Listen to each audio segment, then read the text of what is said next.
Une viande charolaise bien saignante, ça fait toujours plaisir. Oui, enfin, il faut se mettre à la page. Maintenant, il existe de la viande cellulaire, ou encore appelée viande in vitro, artificielle ou viande cultivée. Une viande créée à base de cellules souches de vaches, développées dans des laboratoires et qui se passe ainsi de chair animale.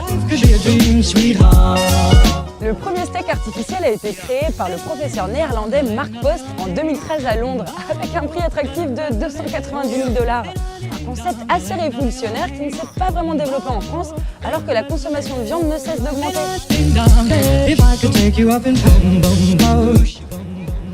Mais par contre, en Belgique, 4 Belges sur 10, c'est-à-dire 42%, presque 1 Belge sur 2, se déclarent en faveur de la viande cultivée. L'association Gaïa, très engagée dans la souffrance animale, a lancé une campagne en janvier 2019 et un site spécialement consacré au sujet. Allez, c'est parti, allons rencontrer la directrice de l'association, Anne de Grief.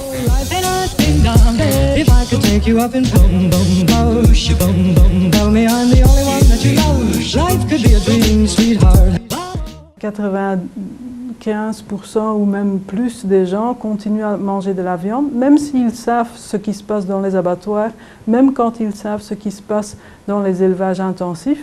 On a besoin d'autre chose et une autre solution, c'est la viande cultivée. C'est la révolution qu'on attend et que les animaux attendent depuis des dizaines d'années. Il y a 3 avantages en fait, les animaux, la santé humaine et le réchauffement climatique. Depuis 2013, il y a eu beaucoup de changements, il y a beaucoup plus de start-up maintenant, il y en a une multitude en fait, malheureusement très peu en Europe, mais tout a avancé en fait. Aussi le sérum qu'on utilisait en 2013 qui provenait des animaux, maintenant ils utilisent des sérums végétaux.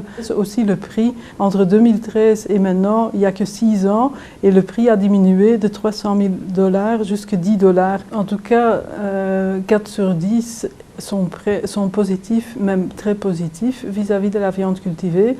Il y a 40% qui n'a pas d'opinion, ce qui est très normal parce que la viande cultivée, il n'y a personne qui peut l'acheter dans les magasins et donc ce produit n'existe pas. En fait, on ne devrait pas appeler ça viande cultivée, clean meat, n'importe comment. On devrait appeler ça viande parce que c'est de la viande.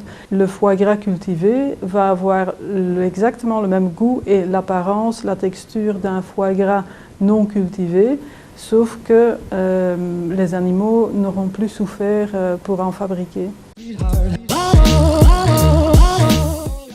La France reste encore réticente à ce projet et la culture de la viande est bien ancrée dans la tête des Français. Allez, on va se faire un steak!